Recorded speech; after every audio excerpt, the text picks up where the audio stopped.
Tonight, from Empower Field at Mile High in Denver, it's a special prime time edition of the NFL on EA Sports.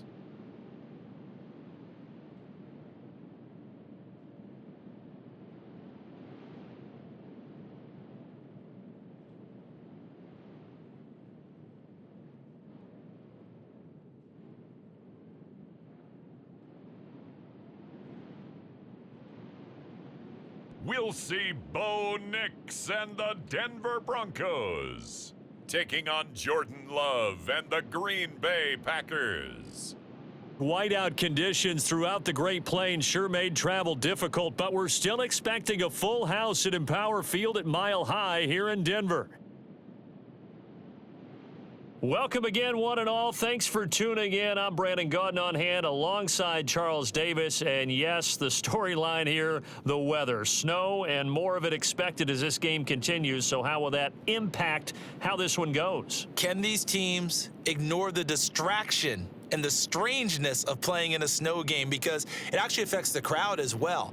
That big roar you get is often muffled when there's a snow game. And the second part, what's the footwear you got on? Does that fit the turf you're playing on? And how will it handle as things get a little bit slick?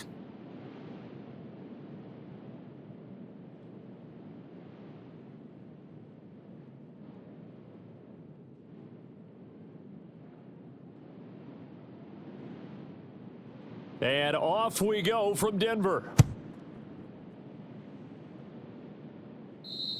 And you combine a big leg with a mile-high air, there's the outcome. This will sail out of the end zone for a touchback.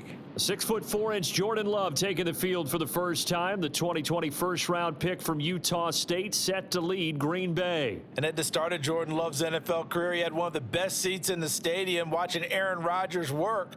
But now he's looking for more than that. Rocket arm, big play potential, and he wants to show this organization that he's capable of being a dependable starter for the foreseeable future. On play action, Love to throw. Sliding out of the pocket, and he's upended after a gain of 2 out to the 27. I think the defense surprised him there with that blitz on first down, but give him credit. Stayed cool under pressure and still found a way through the extra rushers for positive yardage. Well done. Oh, he dropped it. They were looking for him in the middle third. He couldn't catch it. Now third down. Tight ends Ringo. Tight ends on the Ringo. Tight ends on the Ringo. To throw now. Here's Love. Oh, he had him. He was open, but he couldn't get it to him. It's incomplete. On fourth down, the Packers call on Daniel Whelan to punt. And Marvin Mims deep for Denver. He'll send this away into the Rocky Mountain night, and it's a good one. So possession goes over here on the punt, and it'll be a short field for the Broncos as they take over 1st and 10. So now you've got their offense coming out for the first time with great initial field position. And they'll be led out by their rookie QB, the young man out of Oregon. And that's really good field position they were given. Now, nothing's a gimme. We know that.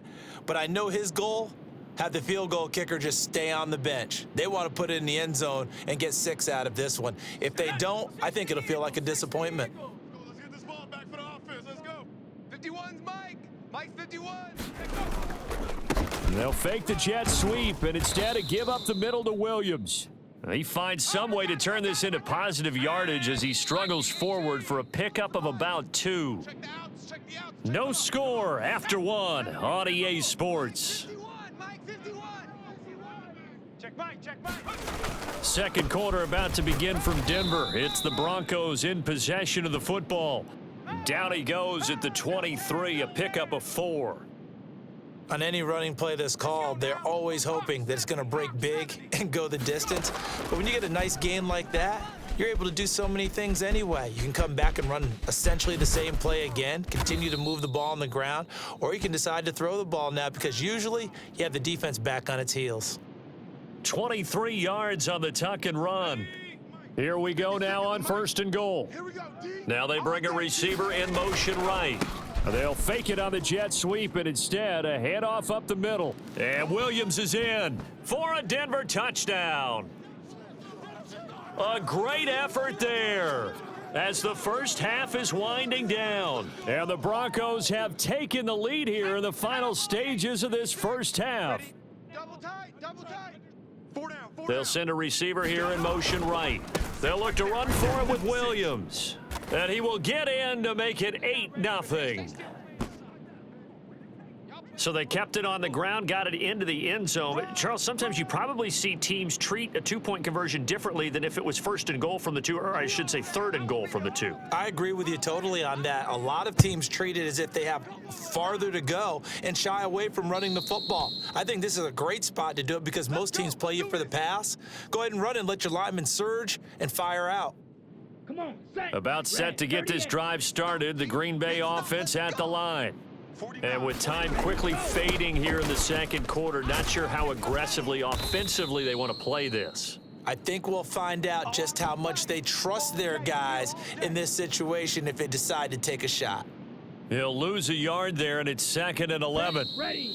60 red. So we have reached halftime here in what's an 8-point game.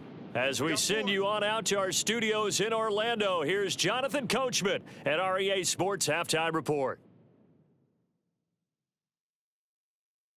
All right, BG, thanks very much, and welcome one and all to our beautiful new downtown Orlando studios for this EA Sports Halftime Report. It was former Tar Heel Javonte Williams with a solid first half. He had a touchdown run that helped get his guys this halftime lead. Okay, Coach, appreciate it. A one-touchdown game here as we get set to resume play in the second half. And they're going to wind up with pretty good starting field position as they get it up past the 35. So now the second drive offensively coming up for the Denver Broncos. Good starting position for the Broncos here as they come up 1st and 10 at their own 37. Forced out to his left. And he'll be brought down right at the 45-yard line.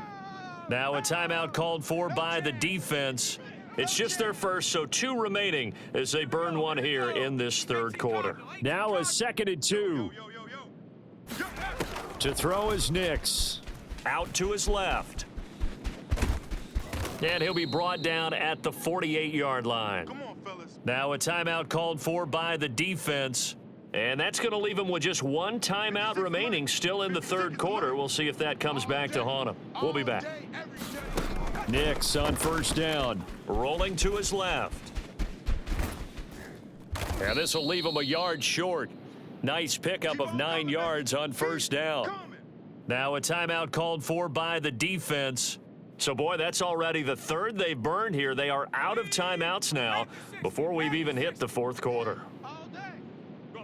In motion right goes Sutton. On second down, Williams. And he'll get it down on the play to the 37. 2 yards on the pickup, and that's all they needed to move the sticks. Come on now, let's go. Mike 51, Mike. Again, it's Williams. He'll be brought down on the 30-yard line after a gain of 6. It's a pickup of 6, and that is going to do it for this third quarter. We have played 3 quarters. We'll return with more after this break. You're watching the NFL on EA Sports. Up the middle, it's Williams. And he is going to have the Broncos first, and that should be the capper. It's a gain of 7, and that should just about do it. All runs on this drive so far. It's 1st and 10. 51's Mike. Now we give up the middle to Williams. And they'll work it inside the 15-yard line before it's all said and done. This offensive line starting to win up front. You win that battle in the trenches, you can kind of wear them down here late. So you bring in the second part to that equation, and that's the big running back, the big bruiser, who can get more than what's blocked and break a few extra tackles and gain yardage. And he'll fight his way down right around the 12.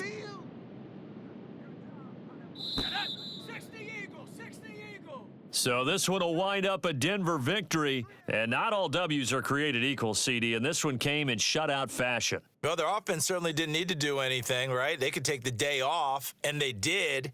But the defense, they carried them in a big way. Yeah, look, the offense, obviously stuff to work on, but they did enough, and the defense carried the load. But you know what they say? It's always fun to work on things if it didn't go well in your game.